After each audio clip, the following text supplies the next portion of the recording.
اللہ نے کہا جا مجھے تجھے پوری طاقت دیتا ہوں۔ حدیث کے اندر اللہ کے نبی نے فرمایا الشیطان یجری من الانسان مجرى الدم، جس طرح خون دوڑتا ہے انسان کے جسم میں شیطان اس طرح دوڑتا ہے۔ اللہ تعالیٰ اسے یہ تو اختیار دیا ہے لیکن میرے نیک بندے تیرے چال پر نہیں آئیں گے۔ خیر شیطان کو اختیار دے کر دنیا میں بھیج دیا گیا، آدم حوا کو بھی دنیا میں ڈال دیا گیا، زمانے تک روتے رہے، آخر آدم علیہ السلام کے دل میں اللہ تعالیٰ نے یہ دعا ڈالا، انہوں نے یہ دعا کیا، ان الفاظ کے ساتھ معافی مانگی، ربنا ظلمنا انفسنا وَإِن لَّمْ تَغْفِرْ لَنَا وَتَرْحَمْنَا لَنَكُونَنَّ مِنَ الْخَاسِرِينَ۔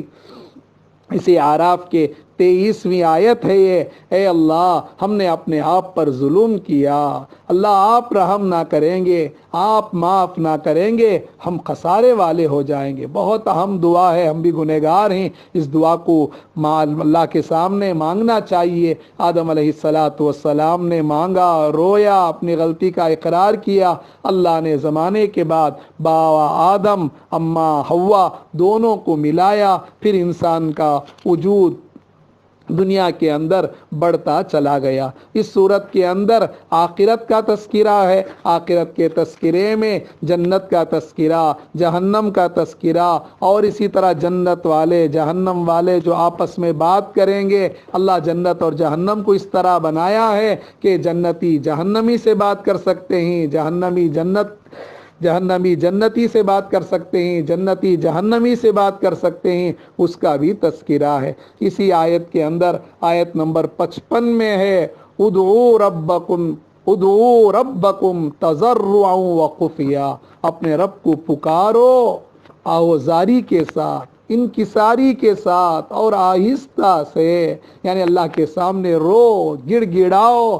اللہ کو پکارو، مانگو اسی سے، دیتا ہے خوشی سے، کہتا نہیں کسی سے، وہ اللہ کی ذات ہے، اس اللہ کے سامنے رجوع ہو۔ اب رمضان کا مہینہ ہے، تہجد میں، سحری کے موقع پر، افطاری میں، اور رمضان کا مبارک مہینہ ہے، آخری عشرہ قریب ہے، بہت اہم گھڑیاں ہیں، اللہ کے سامنے مانگے، اپنے لیے، امت کے لیے اللہ کے سامنے گڑ گڑائے۔ اس صورت کے اندر نوح علیہ السلام کا قصہ بھی اللہ تعالیٰ نے اشارتاً بیان کیا ہے، والذین معہ فی الفلک، آیت نمبر 60 پر 4 کے اندر ہے، وہ جن کو ہم نے کشتی میں سوار کیا۔ اسی طرح قوم عاد کا تذکرہ کچھ تفصیل کے ساتھ اللہ نے بیان کیا۔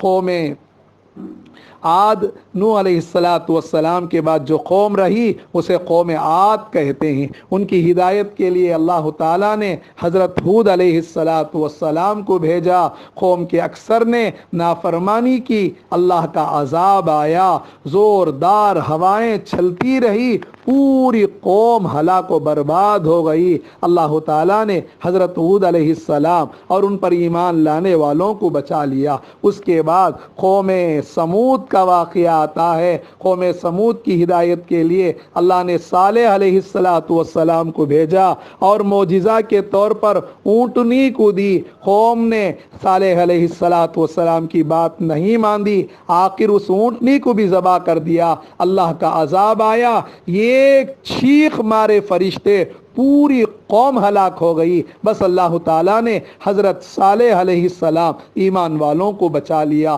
پھر قوم لوط کا تذکرہ ہے، وہ لوطن اذ قال لقومہ، آیت نمبر 80 کے اندر لوط علیہ السلام اپنی قوم کی بری حرکتوں سے ان کو روکا، لیکن قوم ماننے کے لیے تیار نہیں ہوئی، ان کی بیوی بھی ان کی بات کو نہیں مانی، آخر اللہ کا عذاب آیا۔ اللہ تعالیٰ نے کہا لوط علیہ السلام سے کہ تم اور نیک لوگ رات نکل جاؤ، ہم یہ پوری قوم کو ہلاک کرنے والے ہیں۔ اللہ تعالیٰ فرشتے سے کہا کہ زمین کو اٹھائیں، زمین فرشتے پر کے ذریعے اس زمین کو اٹھائے، اوپر لے جا کر پلٹ دیے اور اوپر پتھروں کی بارش ہوئی، پوری قوم کو اللہ تعالیٰ نے ہلاک کر دیا۔ اسی طرح اسی سورہ اعراف کے اندر حضرت شعیب علیہ السلام کا قصہ ہے. مدین کی طرف ان کو نبی بنا کر بھیجا گیا. وَإِلَىٰ مَدْيَنَ أَخَاهُمْ شُعَيْبًا.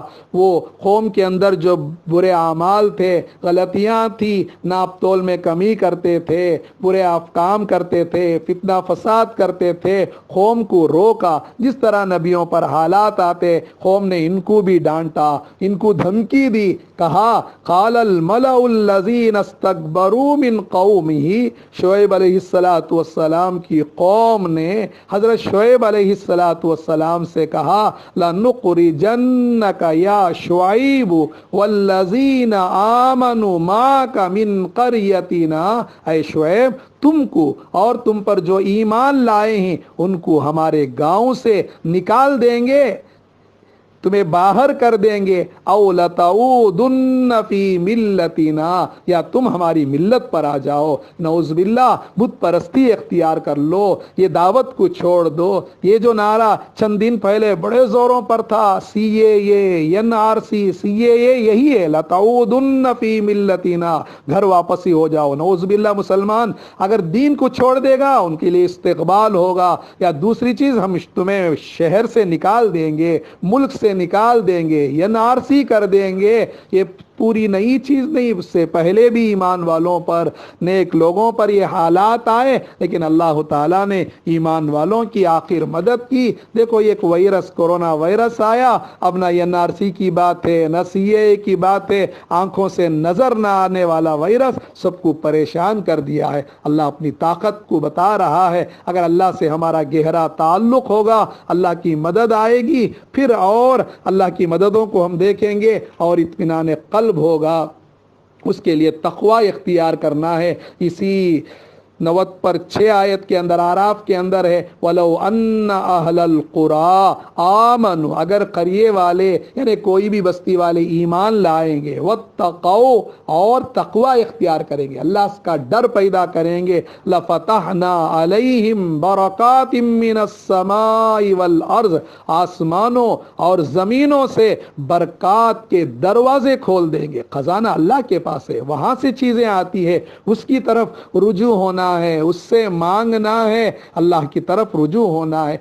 پھر اللہ تعالیٰ سورہ اعراف کے اندر حضرت موسیٰ علیہ السلام کا قصہ تفصیل کے ساتھ بیان کرتا ہے. وقال موسیٰ یا فرعون انی رسول من رب العالمین. موسیٰ علیہ السلام نے فرعون سے کہا میں اللہ کی طرف سے، رب العالمین کی طرف سے رسول بنا کر بھیجا گیا ہوں. جن کو ہدایت نہیں ہوتا ہے وہ بات ماننے کے لیے تیار نہیں ہوتے ہیں. موسیٰ علیہ السلام کے خلاف سازشیں کی گئی. اللہ تعالیٰ اس کا تذکرہ کرتا ہے. جادوگر آئے، اپنی جادوگری دکھائے. حضرت موسیٰ علیہ السلام اپنا عصا ڈالے، سارے جادوگر سجدے میں پڑ گئے. معجزہ کو دیکھ کر یہ جادوگری نہیں، یہ تو اللہ کے رسول ہیں، ایمان لائے.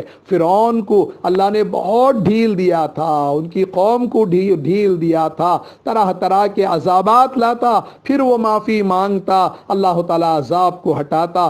چند عذاب کا تذکرہ ہے. فَأَرْسَلْنَا عَلَيْهِمُ الطُّوفَانَ، طوفان، پانی کا عذاب آیا. پھر روتے، معافی مانگتے، موسیٰ علیہ السلام اللہ سے درخواست کرتے، وہ عذاب ہٹا. وَالْجَرَادَ، ٹڈیاں، ٹڈا جسے کہتے ہیں اس طرح عرب میں ہوتا ہے، ٹڈیاں کہتے ہیں، اس کی عذاب، ہر طرف ٹڈیاں ہی ٹڈیاں، فصلوں کو ختم کر دیے، ہر طرف پریشانی آ گئے. قملا، جوں کا عذاب، ہر طرح جوں، یعنی اناج میں جوں، کپڑوں میں جوں، سروں میں جوں، پریشان ہو گئے، معافی مانگے، پھر اللہ نے عذاب کو ہٹایا. زفا دیا، مینڈک کا عذاب، ہر طرف مینڈک ہی مینڈک، لوگ مارتے، مرتا ہے تو پھر آتا ہے. اللہ تعالیٰ نے عذاب پر عذاب بھیجا، پھر معافی مانگے، توبہ کیے. والدم، خون کا عذاب، پانی پینے کے لیے جاتا فرعون یا نافرمان، وہ پانی خون بن جاتا، کھانے کے لیے لقمہ منہ میں لے جاتا، وہ خون بن بن جاتا، پھر معافی مانگتا اور اللہ سے توبہ کرتا۔ موسیٰ علیہ السلام توبہ کرتے، اللہ تعالیٰ عذاب کو ہٹاتا، اللہ تعالیٰ مہلت دیا، آخر نہ مانا تو پانی میں غرق کر دیا۔ یہ جو عذابات تھیں، ایک زمانہ تھا لوگ سنتے تھے ٹڈا کا عذاب کیا ہے، قرآن میں چھوٹی چھوٹی جوں کا عذاب کا تذکرہ، مینڈک کا عذاب کا تذکرہ، یہ سب کیا عذاب ہے؟ اس طرح بعض لوگ جو خدا کی قدرت کو نہیں پہچانتے تھے مذاق کرتے تھے، یہ تو نظر میں آنے والے کیڑے ہیں، نظر میں آنے والی چیزیں ہیں۔ اللہ نے بتایا یہ کیا، میں ایک وائرس کو بھیجتا ہوں، کورونا وائرس جو آنکھوں سے نظر نہیں آتا، یہ ایک دم چھوٹا، تم اس کا مقابلہ کر کے بتاؤ۔ آج پوری دنیا گھٹنا ٹیک دی ہے۔ بزرگان محترم، اللہ کی طرف رجوع ہونا ہے، اللہ سے مانگنا ہے، اللہ کے خزانے سے لینے والے بننا ہے۔ اللہ نے ہمیں رمضان دیا، اس کی برکتیں عطا فرمائی اور ایسے نبی کے امت میں پیدا فرمایا جو تمام انسانوں کی ہدایت کے لیے آئے۔ اس سے پہلے جو نبی آئے کسی خاص خاندان کے لیے، کسی خاص قبیلے کے لیے، لیکن رسول اللہ صلی اللہ علیہ وسلم کافۃ للناس بشیرا و نذیرا، تمام انسانوں کے لیے ہدایت بن کر آئے ہیں۔ اللہ تعالیٰ اس صورت میں بھی فرماتا ہے 150 پر 8ویں آیت میں، قل یا ایھا الناس، کہہ دو اے لوگو، انی رسول اللہ الیکم جمیعا، میں تمام لوگوں کے لیے اللہ کا رسول بنا کر بھیجا گیا ہوں۔ تو رسول کی بات کو مانیں گے، رسول کی شریعت کو تھامیں گے، دونوں جہاں میں کامیابی ملے گی۔ اسی سورت کے اندر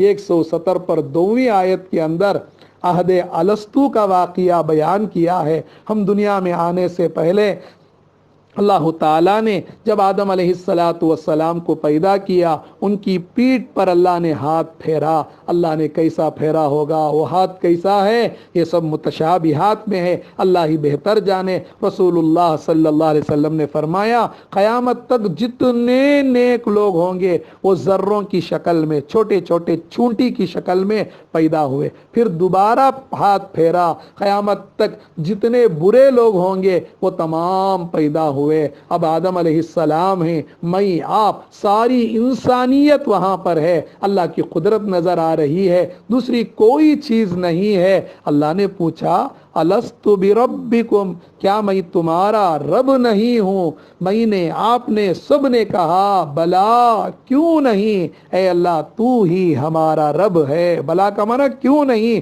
تو ہی ہمارا پروردگار ہے۔ ہم نے اقرار کیا، دنیا میں آئے تو لوگ بھول گئے، اللہ اسی کو یاد دلانے کے لیے انبیاء علیہ السلام آتے، یاد دلاتے میرا آپ کا پالنہار رب اللہ ہے۔ اللہ کو پہچانو، اس کی پرستش کرو، اس کی عبادت کرو، اسی رب کو ہر وقت یاد رکھنے کے لیے سورہ فاتحہ میں ہم نماز میں پڑھتے ہیں الحمدللہ رب العالمین، تمام تعریفیں اللہ کے لیے ہیں جو عالمین کا رب ہے۔ رکوع میں جا کر سجدے میں سبحان ربی العظیم، سبحان ربی العلی، اسی رب کو جس کا اقرار کر کے آئے ہیں بار بار تکرار کرتے ہیں۔ پھر آدمی مرے گا، خبر میں رکھا جائے گا، پہلا سوال یہی ہوگا من ربک، تیرا رب کون ہے؟ جو زندگی اللہ کے حکم کے مطابق، شریعت کے مطابق، سنت کے مطابق، دین کے مطابق، اسلام کے مطابق گزارے گا وہ بڑے مزے سے کہے گا ربی اللہ، میرا رب اللہ ہے۔ اللہ ہمیں اس کی تیاری کی توفیق عطا فرمائے۔ اللہ ہمارے ایمان کو بنائے، یقین کو بنائے، آخرت کی فکریں پیدا فرمائے۔ اس طرح سورہ اعراف کے اندر اللہ تعالیٰ نے نبیوں کے واقعات کو، آخرت کے مضامین کو بیان کیا ہے۔ اللہ سے دعا ہے اللہ تعالیٰ ہمیں ایمان کو بنائے، یقین کو بنائے، سورہ اعراف کے برکات سے مالا مال فرمائے۔ السلام علیکم ورحمۃ اللہ۔